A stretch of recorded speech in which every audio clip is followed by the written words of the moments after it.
हुकूमत की तरफ से IMF के नाम पर अवाम को मुसलसल लॉलीपॉप दिए जा रहे हैं। खाने पीने के अलावा बिजली, गैस और पेट्रोल की कीमतों ने इस रमज़ान में अवाम का भुरकस निकाल दिया कि इस वक्त रमज़ान चल रहा है और महंगाई इतनी ज़्यादा है, चोर बाजारी हो रही है, पेट्रोल अभी 10 रुपये महंगा हो गया है, जिसकी वजह से बाकी तमाम अशिया की कीमतें भी बढ़ गई हैं और लोग भूखे मर रहे हैं, लाइनों में, आटे की लाइनों में मर रहे हैं। IMF का भी बीच में लटका हुआ मामला कि होता है नहीं होता। आलमी माशी इदारे इस माली साल पाकिस्तान की माशी तरक्की की शरह 1% से भी कम और महंगाई की शरह 27% देख रहे हैं, जबकि माशी माहिरीन और बिजनेस कम्यूनिटी तरक्की की शरह -2% रहने और महंगाई की शरह औसत 30% रहने का खदशा जाहिर कर रही है। दुनिया की लीडिंग कंपनी एप्पल ने हिंदुस्तान में अपने स्टोर का इफ्तिताह किया है। गुज़िश्ता हफ्ते ही मर्सिडीज बेंज ने हिंदुस्तान में अपनी पहली कार मैन्युफैक्चर की है। तमाम बड़ी टेक कंपनियों के CEOs हिंदुस्तानी निजात हैं कि जिसके बाद ये कहा जा सकता है कि हिंदुस्तान दुनिया भर की हाई टेक कंपनियों की अहम मार्केट बनता जा रहा है। पाकिस्तान की लड़खड़ाती मीशत में सनती पैदावार हो, एक्सपोर्ट्स हो या फिर रेमिटेंसेस हो, सबका भुरकस निकल रहा है। अच्छा, वज़ीर आज़म साहब फरमाते हैं कि फ़ंड के पास कर्ज ना देने का अब कोई बहाना नहीं है, लेकिन हकीकत यह है कि सऊदी अरब और मुत्तहिदा अरब अमारात से मदद की यकीन दहानी पर भी IMF से कर्ज का दूर दूर तक इम्कान नहीं है। नमस्कार दोस्तों, आप सभी का स्वागत है एक और नए वीडियो में। मैं हूं प्रियंका और आप देख रहे हैं पाक मीडिया कॉमेडी।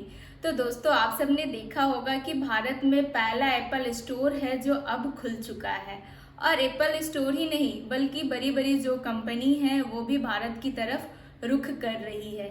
लेकिन वहीं बात बात पे बराबरी करने की सपना देखने वाला पाकिस्तान अभी भी $1 बिलियन के लिए नाक रगड़ रहा है, एड़ी रगड़ रहा है और पता नहीं क्या क्या रगड़ रहा है।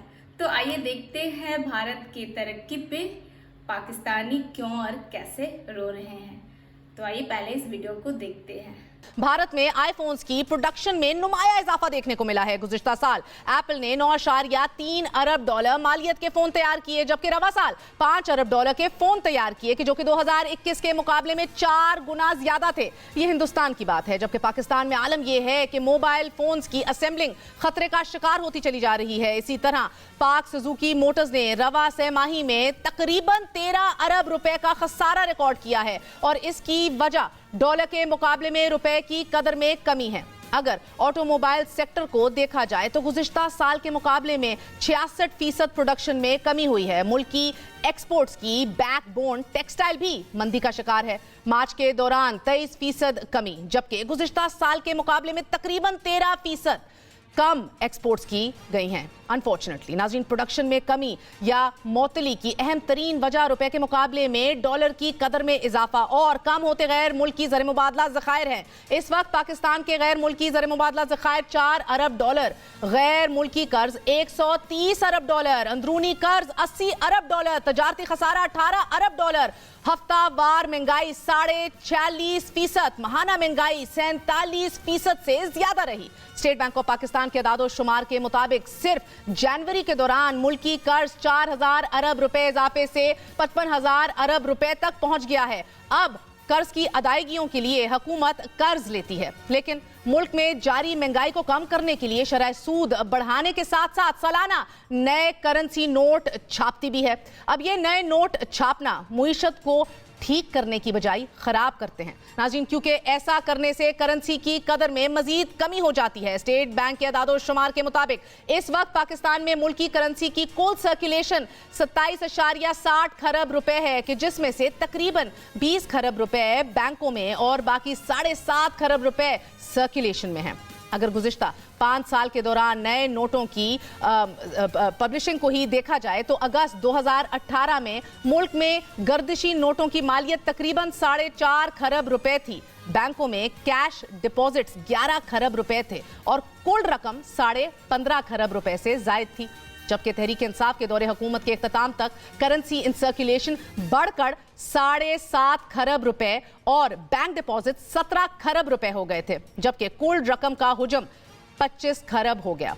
यानी कि महज 3 साल 7 माह के दौरान तहरीक इंसाफ दौर में 10 खरब रुपए के नए नोट छापे गए। और अगर मौजूदा हुकूमत के 11 माह को देख लिया जाए तो 24 फरवरी 2023 तक पाकिस्तान में कोल्ड करेंसी सर्कुलेशन 8 खरब रुपए थी, जबकि बैंक डिपॉजिट्स को मिलाकर ये रकम 28 खरब रुपए बनती है। यानी कि सिर्फ फकत 11 माह में मौजूदा दौरे हुकूमत में तकरीबन 3 खरब रुपए के नए नोट छापे गए हैं। पाकिस्तान में करेंसी इन सर्कुलेशन खित्ते के दीगर ममालिक से कहीं ज्यादा है। भारत में जेर गर्दिश करेंसी 32 खरब है कि जो कि कुल डिपॉजिट्स का 17% बनती है। बांग्लादेश में तकरीबन 17% और पाकिस्तान में जेर गर्दिश करेंसी कुल डिपॉजिट्स का तकरीबन 35% है। ये दादो शुमार हमारी मुईशत और रुपए की कदर का अंदाजा लगाने के लिए काफी हैं। नए नोट छापने का एक मतलब ये भी है कि अवाम महंगाई के पेश नजर अपनी सेविंग्स यानी कि बचत की हुई रकम इस्तेमाल कर रहे हैं और रियासत इस महंगाई के असर को कम करने के लिए नए नोट छाप रही है। श्रीलंका की तरह पाकिस्तान भी वही गलतियां दोहरा रहा है और इनमें नए नोट छापना एक बहुत बड़ी गलती है। पाकिस्तान की तरह डिफॉल्ट होने से कबल काफी अरसे तक श्रीलंका बड़ी तादाद में करेंसी सर्कुलेशन में इजाफा करता रहा, शरह सूद को बढ़ाता रहा, मुख्तलिफ शोबों के बजट में बड़े बड़े कट्स लगाता रहा और बजट और तजारती खसारे को कम करने के लिए दरामदाद पर पाबंदी लगाता रहा।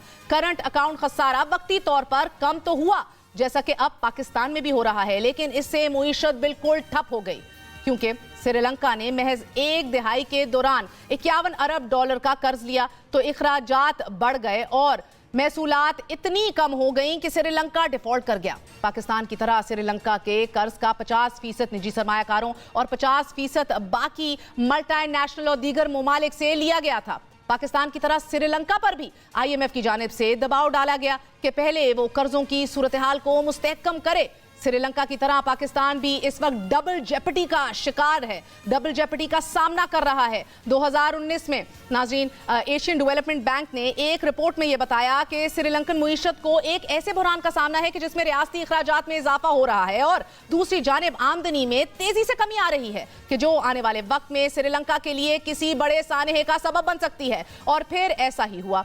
श्रीलंका ने महंगाई और खसारे को कम करने के लिए सिर्फ एक साल में 1.25 खरब के नए नोट छापे, शरह सूद को बढ़ाया और श्रीलंकन रुपए की कदर को बरकरार रखा कि जिसके नतीजे में डॉलर ज़खायर कम होते गए। श्रीलंकन रुपया डॉलर के मुकाबले में कमजोर होता गया और महज 2 सालों के अंदर अंदर श्रीलंका डिफॉल्ट कर गया। यही कुछ हमारे साथ भी हो रहा है, मगर श्रीलंका ने डिफॉल्ट के बाद अपने कर्ज की रीशेड्यूलिंग करना शुरू कर दी। पाकिस्तान को भी इस वक्त यही मसला दरपेश है और वो है कि कर्ज और सूद की अदायगी आइंदा 5 साल के दौरान पाकिस्तान को तकरीबन गिव और टेक 35 अरब डॉलर की सालाना फाइनेंसिंग की जरूरत है और इसका बज़ाहिर हल डेट प्रोफाइलिंग या डेट रीस्ट्रक्चरिंग ही है, क्योंकि अगर पाकिस्तान डिफॉल्ट नहीं भी करता, पाकिस्तान के लिए लाजिम होगा कि एक्सपोर्ट बढ़ाए, तरक्की की रफ्तार तेज करे और सबसे अहम बराह रास्त सरमायाकारी डायरेक्ट इन्वेस्टमेंट का माहौल साजगार बनाए। और इन तीनों के लिए थोड़े वक्त के लिए टैक्स से हासिल होने वाली आमदन को कर्ज और सूद की अदायगी के लिए सर्व करना होगा, मुख्तस करना होगा ताकि मुईशत फल फूल सके, कोई स्पेस मिले। ऐसा करने के लिए सूद की अदायगियों में थोड़ा सा रिलीफ हासिल करना है। कुछ अरसा कबल डिफॉल्ट करने वाले मुल्क श्रीलंका ने पूरी दुनिया और बिलखसूस चीन के साथ अपने कर्ज को रीशेड्यूल करने के लिए मुज़ाकरात को हतमी शक्ल दे दी है। नाज़रीन, रॉयटर्स में छपने वाली खबर के मुताबिक श्रीलंका IMF से तकरीबन 3 अरब डॉलर के पैकेज के लिए मुज़ाकरात कर रहा था और IMF की तरफ से श्रीलंका पर शर्त आयद की गई कि वो बैरूनी कर्ज की रीशेड्यूलिंग करे कि जिसके बाद रवां साल जनवरी में हिंदुस्तान और जापान ने श्रीलंका को यकीन दहानी करवा दी कि वो कर्ज को रीशेड्यूल कर देंगे। श्रीलंका के जिम्मे सिर्फ इन तीनों मुल्कों के वाजिबुल अदा कर्ज का हुजम तकरीबन 40 अरब डॉलर है, लेकिन अब export import bank of China की जानिब से भी श्रीलंका को यकीन दहानी करवा दी गई है कि आइंदा चंद माह में वाजिबुल अदा कर्ज कैसे अदा किया जाएगा, इसका मैकेनिज्म मुरतब कर लिया जाएगा। श्रीलंका को कर्ज रीस्ट्रक्चरिंग के लिए 1 साल का अरसा लगा। रीस्ट्रक्चरिंग, रीप्रोफाइलिंग, इस हवाले से नाज़रीन इसाक डार एक बार फिर अनफॉर्चुनेटली एडमंड दिखाई दे रहे हैं, जिद कर रहे हैं, लेकिन उन्हें वो सब कुछ करना पड़ेगा कि जो श्रीलंका आज कर रहा है। आई होप आज का वीडियो आपको अच्छा लगा होगा, तो जरूर से लाइक कर दे, सब्सक्राइब कर दे और बेल आइकन भी प्रेस करें ताकि लेटेस्ट वीडियो का नोटिफिकेशन आपको मिले। और जो लोग नए आ रहे हैं प्लीज़ जो मेरे चैनल को सब्सक्राइब कर ले और वीडियो को बाकी लोगों में भी शेयर करें ताकि उनका भी सपोर्ट बना रहे। तो फिर मिलते हैं ऐसा ही इंटरेस्टिंग वीडियो में। अपना ख्याल रखें। जय हिंद, जय भारत।